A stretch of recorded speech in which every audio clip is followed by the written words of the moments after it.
Ngayon, ang tutorial naman natin mga idol, ituturo ko naman po sa inyo kung saan po natin makikita yung mga violation po natin.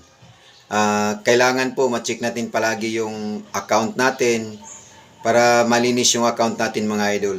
At saka para hindi maipiktuhan yung mga earnings po natin, lalong-lalo na pag na-monetize ka na po. Simplihan lang po natin mga idol para madali nyo lang po makuha. At saka yung step by step ay sinaan lang po natin. Kaya lalong-lalo na para sa mga baguhang content creator na hindi pa nila alam kung saan natin makikita yung mga violation po natin. Kaya ito na po yung video na para po sa inyo mga idol. Kaya panoorin nyo po. At sana po ay tangkilikin nyo palagi yung mga reels video ko at saka mga long form video kasi marami po kayong matutunan.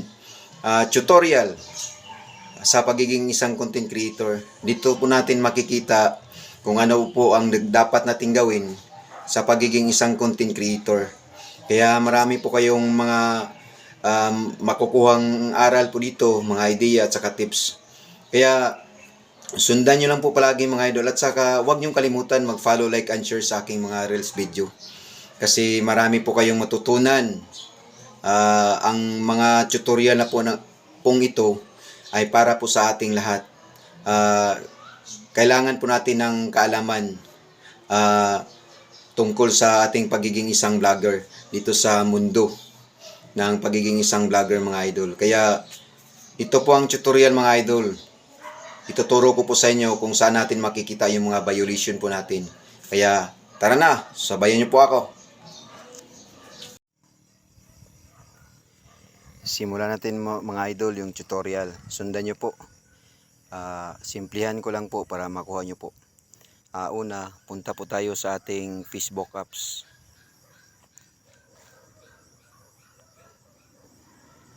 Dayon, pindutin natin yung tatlong linya. Then, help and support mga idol. Then support inbox. Ito na po mga idol. Tingnan na po natin your alerts. No violation po mga idol. I-back natin. Reports about others. No reports po mga idol. Ito na po. Then punta naman tayo sa ating profile.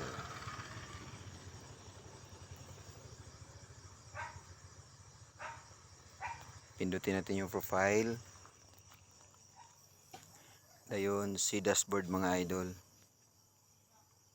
Si dashboard, namumula po yung dashboard natin mga idol.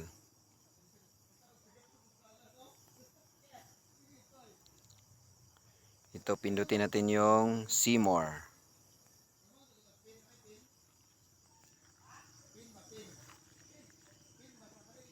Yung profile recommendation mga idol. Ito na po mga idol. Tingnan natin yung profile status. Yan po mga idol. Wala pong violation. Yung monetizations. Ito pa ganitong kulay mga idol, yung birthday. Ibig sabihin po niyan is wala po tayong violation. Pero kailangan nating i-check para ma-sure po natin na malinis po yung account natin. Branded content tagging. No violation. Reels overlay ads. No violation. Stars. No violation mga idol. Other monetization tools. No violation mga idol. Subscriptions mga idol. No violation mga idol. Yun lang po mga idol. Ganun lang po kadali mag tingin sa ating mga account kung mayroon pong violation. Kaya sana po ay nasundan nyo po mga idol. Maraming salamat and God bless you all.